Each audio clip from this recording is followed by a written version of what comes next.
Welcome to Hub History, the show where we share our favorite stories from Boston history. This is episode 120, Lewis Latimer, Master Inventor. Hi, I'm Nikki. And I'm Jake. This week, we're talking about Lewis Latimer, an African-American inventor and draftsman. Latimer's parents self-emancipated to give their children the opportunities afforded to those born into freedom. A Chelsea native, Latimer's career took him from the Navy to a patent law firm to the prestigious circle of Edison's pioneers. But before we talk about Latimer's extraordinary accomplishments, we want to introduce our Patreon campaign. We're proud that we've been able to bring you a show every week for almost 2.5 years now, and we've only missed 1 week in that time. We hope you agree the podcast has gotten better over time as we learn to be better researchers, writers, and speakers. However, bringing you this show isn't without costs. We pay monthly for web hosting and security, the service that hosts our podcast feed, and some audio processing tools. You can help us break even by contributing as little as $2 per month. Just go to patreon.com/hubhistory or click on the Support Us link at hubhistory.com. And now it's time for this week's Boston Book Club selection and our upcoming historical event. Our pick for the Boston Book Club this week is The Complete Writings of Phillis Wheatley. Although the date and place of her birth are not documented, scholars believe that Phillis Wheatley was born in 1753 in West Africa, most likely in present-day Gambia or Senegal. Wheatley was enslaved by a visiting trader who took her to Boston on July 11, 1761, on a ship called the Phillis. On arrival, she was sold to wealthy Boston merchant and tailor John Wheatley, who bought the young girl as a servant for his wife Susanna. John and Susanna Wheatley named the young girl Phillis after the ship that had brought her to America. She was given the last name of Wheatley, as was common custom if any surname was used for enslaved people. The Wheatley's 18-year-old daughter Mary first tutored Phillis in reading and writing. Their son Nathaniel also helped her. John Wheatley was known as a progressive throughout New England. His family gave Phillis an unprecedented education for an enslaved person and for a female of any race. By the age of 12, Phillis was reading Greek and Latin classics and difficult passages from the Bible. At age 14, she wrote her first poem, to the University of Cambridge in New England. Recognizing her literary ability, the Wheatley family supported Phillis's education and left the household labor to their other domestic slaves. The Wheatleys often showed off her abilities to friends and family. Strongly influenced by her studies of the works of Alexander Pope, John Milton, Homer, Horace, and Virgil, Phillis Wheatley began to write poetry. Many colonists found it difficult to believe that an African slave was writing excellent poetry. Wheatley had to defend her authorship of her poetry in court in 1772. She was examined by a group of Boston luminaries, including John Hancock, Thomas Hutchinson, then the governor of Massachusetts, and his lieutenant governor, Andrew Oliver. They concluded that she had written the poems ascribed to her and signed an attestation, which was included in the preface of her book of collected works, Poems on Various Subjects, Religious and Moral, published in London in 1773. Publishers in Boston had declined to publish it, but her work was of great interest in London. There, Selina, Countess of Huntingdon, and the Earl of Dartmouth acted as patrons to help Wheatley gain publication.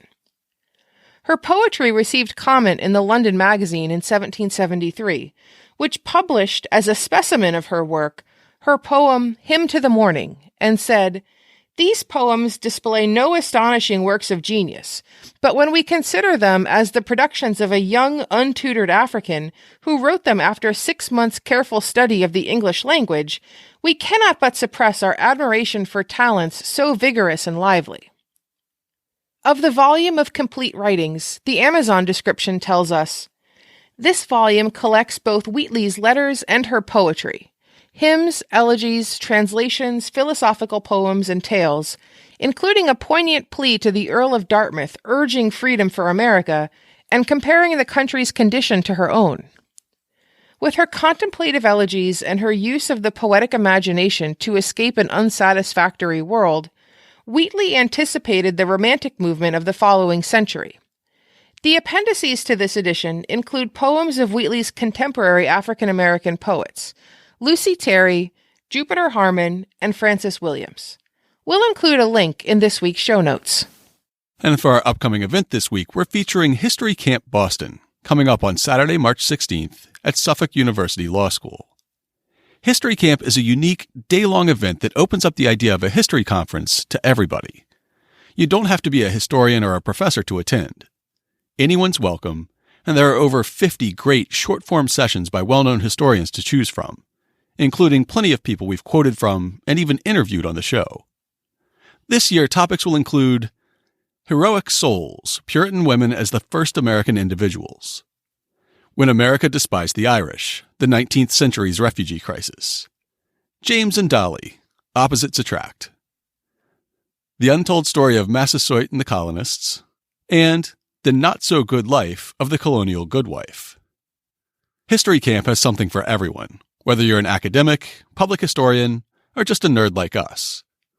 Besides having a chance to learn new facets of history we've never heard before, it's also always a great opportunity to meet like-minded people, and we've made some lasting friendships in our 5 years at History Camp. If you attend, make sure to introduce yourself as a listener. We'll be the ones with the Hub History stickers on our name tags, and we always like to have a chance to meet listeners. We'll include a link to purchase History Camp tickets in this week's show notes. And now it's time for this week's main topic. Lewis Latimer was born in Chelsea on September 4th, 1848, but his family story begins with his parents' flight from slavery. His father, George Latimer, was born in Norfolk, Virginia. George's father, Mitchell Latimer, was a white man, and his mother, Margaret Olmsted, was an enslaved woman belonging to his uncle Edward Latimer. In the early part of his life, he was owned by a man named Edward Mallory, for whom he worked as a domestic servant until the age of 16. After that, his labor was hired out, and he primarily worked driving a dray and as a shopkeeper. On 2 separate occasions, he spent time in prison as a result of the debts of his master. He was eventually sold to James Gray, a shop owner whose store Latimer manned. Gray abused Latimer, and it is thought that this abuse precipitated Latimer's flight to Boston. On October 4th, 1842, Latimer and his wife Rebecca, who was pregnant at the time, ran away. She was determined that their children would be born free. The pair hid beneath the deck of a northbound ship that took them to Baltimore. From there, they traveled to Philadelphia, with Rebecca posing as a servant to her lighter-skinned husband. From Pennsylvania, they made their way to Boston, arriving on either October 7th or 8th. James Gray offered a reward of $25 if Latimer was captured in Virginia, and $50 plus expenses if he was captured outside of Virginia. On the day that George and Rebecca arrived in Boston, George was recognized by a former employee of James Gray, who contacted him. On October 20th, Latimer was arrested. The initial charge was larceny, and Latimer was brought before Justice Joseph Story, who ordered that he be held. After Latimer's arrest, word spread through the black community, and a group led by Henry G. Tracy attempted to rescue him, but they were unsuccessful. Latimer's lawyer, Samuel Edmund Sewell, then sought a writ of personal replevin from Massachusetts Chief Justice Lemuel Shaw, who was known to have strong anti-slavery views. Replevin is a legal remedy which enables a person to recover personal property taken wrongfully or unlawfully, pending a final determination by a court of law, and to obtain compensation for resulting losses. Sewell argued that Latimer should have the right to have his identity determined by a jury. This attempt at freeing Latimer, however, also failed, as Shaw denied the writ. According to the abolitionist paper The Liberator, Shaw said that it was a federal matter, and the Constitution and the laws of Congress were to be obeyed, however disagreeable to our natural sympathies or views of duty. Latimer's arrest and the subsequent case brought about an immense public response in the state of Massachusetts. Latimer's counsel, Sewell, chaired a meeting at Faneuil Hall, where attendees not only vowed resistance to slave catching, but also voted for disunion. Additional meetings were held throughout the state called Latimer meetings, which included both black and white abolitionists. A newspaper called the Latimer and North Star Journal was created by Henry Ingersoll Bowditch, William F. Channing, and Frederick Cabot, the men appointed to the newly formed Latimer Committee. With issues coming out every other day, the Latimer Journal reported that the social unrest related to Latimer's imprisonment was such that fire and bloodshed threatened in every direction. A major development that occurred as a result of Latimer's arrest was the Latimer Committee's creation of two separate petitions, the Great Massachusetts Petition and the Great Petition to Congress. The former requested a law banning the involvement of state officials or public property in the detention or arrest of suspected fugitives. The latter demanded that laws be passed severing any connection between Massachusetts and slavery. Latimer's freedom was purchased while these petition drives were still ongoing, but they had a considerable impact. The petition delivered to the state assembly contained 64,526 signatures and weighed 150 pounds by the time it was delivered on February 17, 1843.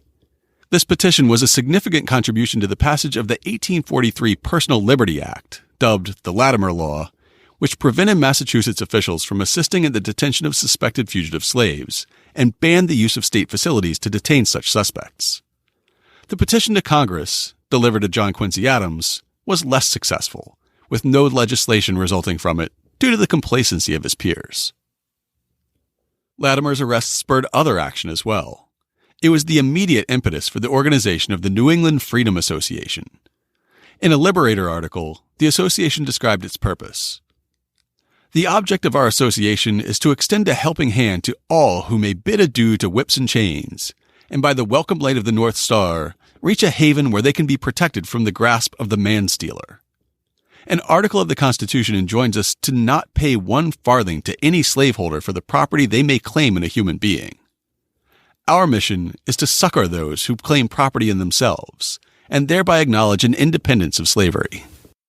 His arrest significantly increased collective action in the Black community of Massachusetts. One example of this is the fundraising efforts that helped raise the $400 that was eventually used to purchase Latimer. A November 21, 1843 article in the Boston Bee detailed Latimer's purchase and was reported in a subsequent pamphlet as follows. The early part of this week, 2 petitions were gotten up and signed by many abolitionists, requesting Sheriff Eveleth to order Coolidge to discharge Latimer from the jail, and containing several threats to cause C's removal from office for his abuse of power. This alarmed Coolidge, and on Wednesday evening, he notified Gray that he could not act as his agent any longer, and frankly states his reasons: the prejudice these abolitionists were creating against him. Of this step, the latter party must have been aware, for on that evening, Sewell called at the jail and directed Latimer how to act, should Gray attempt to take him into his own custody, to scream and raise an outcry, and then the Negroes would rescue him. 15 or 20 Negroes, too, watched the jail through the night of Wednesday to prevent Gray from removing his property. On Thursday morning, the counsel for the Negroes in the riot cases of the municipal court obtained a writ of habeas corpus to have L brought to the court as a witness for the defense. On that day, November 17th, an agreement was negotiated between a Negro and Coolidge for the purchase of the slave, and $800 was fixed as the price. This was refused by the Negro, who offered $650 for him, and upon Dr. Bowditch agreeing to pay that sum for George, Gray accepted it, and the parties were to meet at the jail office at 7 o'clock to adjust the business. The hour came and brought the parties, but Dr. Bowditch stated that he had seen an order of the sheriff directing Coolidge to discharge Latimer at 12 o'clock on Friday, and as Gray could not find a place strong enough to keep him from the Negroes till the day of the hearing, and as he would of necessity be rescued, he should not pay anything for him, and thus backed out of his contract, and boasted on that evening to a friend of ours that he had failed to fulfill his agreement. A Negro minister, however, offered Austin $400 for Latimer, which was accepted, and at 10 o'clock on Thursday evening, the money was paid, and the slave was made a free man. After his freedom was purchased, George Latimer remained involved in the abolitionist cause, attending anti-slavery conventions and helping to gather signatures for the 2 petitions that were started while he was imprisoned. There's not a great deal of information available about Latimer's life as a free man. We do know that in 1851 he was involved in the rescue of an escaped enslaved man, Shadrach Minkins, as he was paid to keep Minkins' owner under surveillance. Latimer's primary occupation was as a paper hanger, and he worked in this capacity for 45 years in Lynn. The first of the Latimer's 4 children was born shortly after his freedom was purchased. The youngest, Lewis, came along in 1848. Mass Moments provides some details of his childhood. Young Lewis spent his early years in Chelsea and Boston, attending school and assisting in his father's barber shop and with paper hanging jobs. All that changed when he was 9 and, as he later wrote, his father went out of his life. In 1857, the U.S. Supreme Court's Dred Scott decision cast a threatening cloud over the family. Because George Latimer had no documents to prove that he had been freed, he was in danger of being returned to slavery. Fearing for his own and his family's safety, he disappeared, leaving his wife and children in desperate financial straits. Lewis's 2 brothers were sent to a state institution known as the Farm School, and his sister went to live with a friend. Lewis remained with his mother until she got a chance to go to sea as a stewardess. Then he too was sent to the farm school. After a period of time there, he and a brother and another boy who, like themselves, pined for freedom, ran away. They managed the 84-mile trip to Boston in 3 days. Back in Boston, he worked as a domestic servant and in a law office. Lewis joined the Navy at age 15, lying about his age, on September 16, 1863, and served as a landsman on the USS Massasoit. After receiving an honorable discharge from the Navy on July 3, 1865, he gained employment as an office boy with a patent law firm, Crosby, Halstead, and Gould. A Smithsonian article by Lavinia George describes his experience at the firm. In 1868, he secured a job as an office boy in the Crosby and Gould patent law firm, a company that specialized in helping inventors protect their patents. By closely observing draftsmen at work and reading books on the subject, Latimer taught himself mechanical drawing. He learned to skillfully use the vital tools of the trade, such as T-squares, triangles, compasses, and rulers, and mastered the art of drawing to scale. Since all of the drawings were done by hand and in ink, it was very important that a draftsman not make mistakes. Latimer's drawings in this medium are as beautiful as works of art. After several months of studying on his own, he requested and was given an opportunity by the firm to show what he could do. Upon discovering that Latimer was indeed a skilled draftsman, he was promoted from office boy, earning a salary of $3 per week, to draftsman at $20. In the period immediately following the Civil War, important scientific advances occurred in America. There was an explosion of inventions and new uses of technology, and inventors were securing thousands of patents in growing industries. While working at the Boston firm, Latimer met Alexander Graham Bell, who hired him to draw the plans for a new invention, the telephone. Bell was in a race to have his invention patented before anyone else registered a similar device. By working with him late at night, Latimer was able to provide Bell with the blueprints and expertise in submitting applications that allowed him to file his telephone patent on February 14, 1876, just a few hours earlier than that of a rival inventor. They had won the race. In his 1911 logbook, written at times in the third person, Latimer recounted this time at Crosby and Gould. He believed then that whatever a man knew, he had put in a book. So when he saw the draftsman making drawings, he watched to find out what tools he used. Then he went to a second-hand bookstore and got a book on drawing, and soon had a set of drawing instruments. He then looked over the draftsman's shoulder to see how he used his instruments, and practiced with them at home until he felt thoroughly masterful of them. Then one day, he asked the draftsman to let him do some drawing for him. The man laughed at him, but finally consented to look at what he could do in another piece of paper. And to his surprise, found that Lewis was a real draftsman. So he let him do some of the work from time to time, and one day the boss saw him at work and was so pleased that he let him work every day, and gradually raised his wages so that from $3 when he went to work, he rose in 11 years to $20 a week. After turnover among the firm's partners, Latimer left Boston for Bridgeport, and then New York, and in 1879, at age 31, he took a position as a mechanical draftsman for Hiram Maxim, inventor and founder of the U.S. Electric Lighting Company. In his writing, he recalled his first meeting with Maxim, who later went on to international fame for inventing the first fully automatic machine gun. In 1879, I was at work in a machine shop doing a short job of mechanical drawing, when a stranger came in and expressed himself as delighted to find a draftsman, as he had for weeks been looking for one to make some patent office drawings for him. This stranger proved to be Sir Hiram Maxim of gun fame, although he was up to that time plain Hiram Maxim. He was at this time chief engineer and inventor of the U.S. Electric Lighting Company, and he engaged me there and then to become his draftsman and private secretary. Within a week from the time we first met, I was installed in Mr. Maxim's office, busily following my vocation of mechanical draftsman and acquainting myself with every branch of electric incandescent light construction and operation. In Blueprint for Change, The Life and Times of Lewis H. Latimer, Bela Singer describes Latimer's work during this time. Several officers of the U.S. Electric Lighting Company encouraged the employees to suggest improvements, although Maxim was reportedly hostile to the notion. Latimer took the opportunity wholeheartedly. He learned every aspect of electric light design and manufacturing and gave full play to his creative talent.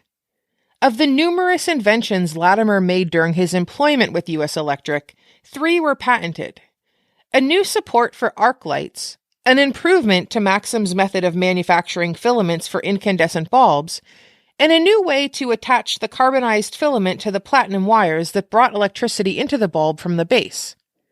In addition, Latimer's unpatented inventions improved designs for virtually all of the other equipment and steps involved in the lamp-making process: the oven that baked the filaments, the preparation of phosphoric anhydride, a chemical used for drying the inert gas that filled the bulb and prolonged the filament life, glass-blowing equipment to produce bulbs, and a new socket and switch. When the company moved to Brooklyn in 1880, Latimer moved with it and continued to diversify his achievements. In addition to his desk work and shop work, he went out into the field, assisting in arc and incandescent installations of Maxim equipment in New York, Philadelphia, and Montreal. In his logbook, he later recalled, "I had qualified myself to take charge of producing the carbons for the lamps when I was not drawing, and worked through the day helping to make the lamps, and at night installing them in stores and offices." Electrical measurements had not then been invented, and all our work was done by guess. Office bell wire was the only kind on the market, and our method of figuring was that it was a good guess that that size wire would carry a certain number of lamps without dangerous heating. A number of mysterious fires about this time were probably the fruit of our ignorance. The Equitable Building, Fish and Hatch, the Union Club, and a number of other places were supplied with lamps and the men to run them. These were strenuous times, and we made long hours each day. At the factory by 7 in the morning, and after the day's work, somewhere running lamps until 12 o'clock or later at night. Latimer spent most of 1882 on assignment in London, advising the English on setting up a lamp factory. When he returned, he found that the U.S. Electric Light Company had undergone several changes, and there was no longer a place for him in the company. Lavinia George describes his next move. In 1884, he was invited to work for Maxim's arch-rival, Thomas Alva Edison, in New York. An expert electrical engineer, Latimer's work for Edison was critical for the following reasons. His thorough knowledge of electric lighting and power guided Edison through the process of filing patent forms properly at the U.S. Patent Office, protecting the company from infringements of his inventions. Latimer was also in charge of the company library, collecting information from around the world, translating data in French and German to protect the company from European challenges. He became Edison's patent investigator and an expert witness in cases against persons trying to benefit from Edison's inventions without legal permission. Edison encouraged Latimer to write the book Incandescent Electric Lighting, a practical description of the Edison system. Published in 1890, it was extremely popular as it explained how an incandescent lamp produces light in an easy-to-understand manner. On February 11, 1918, Latimer became one of the 28 charter members of the Edison Pioneers, the only African American in this prestigious, highly selective group. However, Latimer was clear in his writings that at the Edison Company, his color began to be a drawback. He wrote, Every new workman who came into the office saw for the first time a colored man making drawings. And as often as they came to work in the office, they tried to pretend that he could not do their work. Latimer responded to the prejudice he faced throughout his career by committing to self-improvement, both professionally and personally. He became a man of culture, a musician, artist, playwright, and poet. He aimed to be the sort of accomplished man that whites could not easily dismiss. Singer writes of the significance of his selection to the Edison pioneers. At a time when engineers and technical men saw themselves as the rightful inheritors of political power in the United States, because of their ability to solve practical problems in a scientific way, it is noteworthy that Latimer, an African American, was admitted to the initial group of pioneers. From Latimer's perspective, membership in the pioneers probably seemed consonant with his personal efforts to lead by example in constructing a social identity for African Americans. Situations in which Latimer proved that a colored man was capable of highly technical work are a recurrent thread in Latimer's recollections. From Crosby and Gould in Boston, to Maxim in Bridgeport, to the English bosses, and Latimer's fellow employees in the Edison shops, supervisors as well as co-workers needed convincing. Latimer prevailed repeatedly, and the quality of his work and personality kept him employed through several corporate reorganizations. Later reminiscences by those who knew him professionally portray him as dignified, competent, and friendly. Surviving copies of warm correspondence with professional colleagues reinforce the image of a man moving easily within predominantly European American professional circles. When the professional sphere began to fade into the social, Latimer maintained the place he had earned, while never losing touch with his roots. Latimer spent the remainder of his career working for a patent consultant firm until 1922 and volunteering at the Henry Street Settlement House teaching English to immigrants. With his eyesight already failing, his general health declined after the death of his beloved wife Mary Wilson Latimer in 1924. As a celebration of his 77th birthday, Latimer's two daughters had a book of his poems published in 1925, which offers us an entirely different lens of Latimer after a lifetime of technical writings. He died in 1928 at the age of 80. It feels fitting to conclude with his poem, Friends.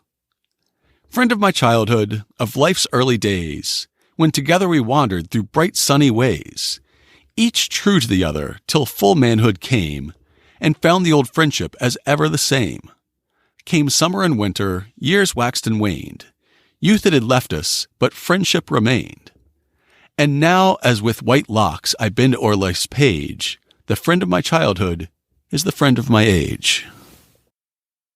To learn more about Lewis Latimer, check out this week's show notes at hubhistory.com/120. We'll have links to the pamphlet we cited that detailed George Latimer's legal battle, and a Rutgers profile of the case with 2 autobiographical sketches. We'll link to all of the articles we cited, including Blueprint for Change, The Life and Times of Lewis H. Latimer, from the Edison archives at Rutgers University. We'll also include some of his mechanical drawings.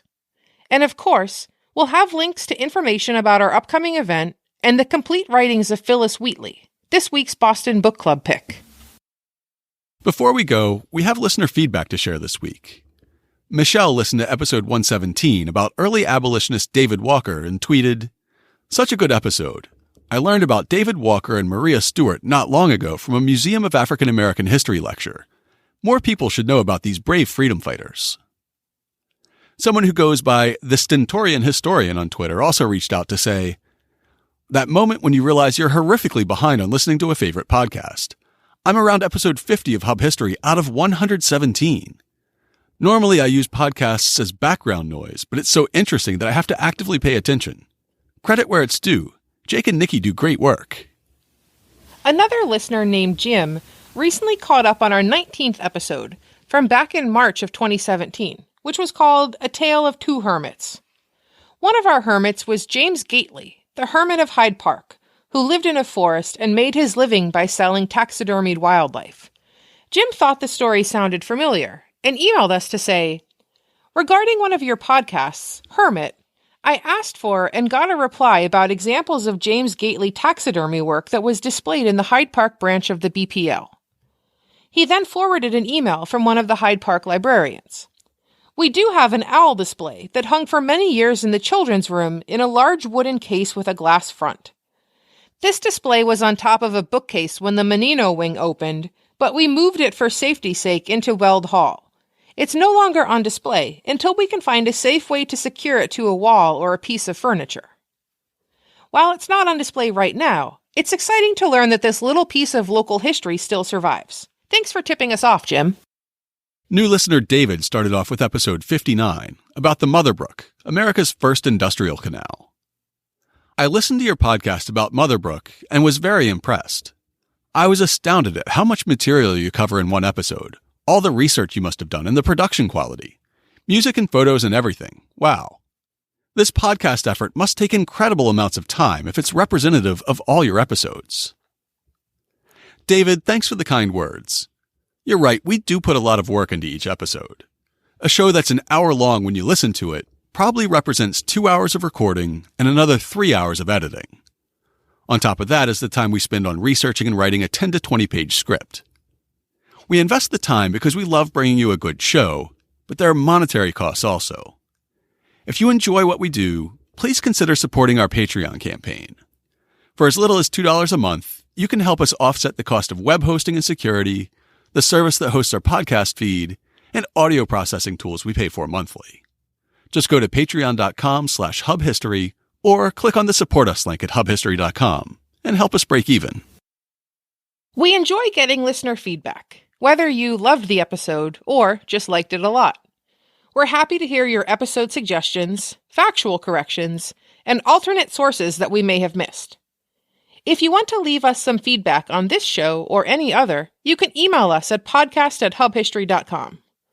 We also have a voicemail line at 617-383-9255, where you can call and leave a voicemail. We'd love to get some audio feedback that we can share in a future episode. We're Hub History on Twitter, Facebook, and Instagram. Or you can go to hubhistory.com and click on the Contact Us link. While you're on the site, hit the subscribe link and be sure that you never miss an episode. If you subscribe on Apple Podcasts, please consider writing us a brief review. It's the best way to help others discover the show. That's all for now. We'll be back next time to talk about Boston's reaction to the film Birth of a Nation.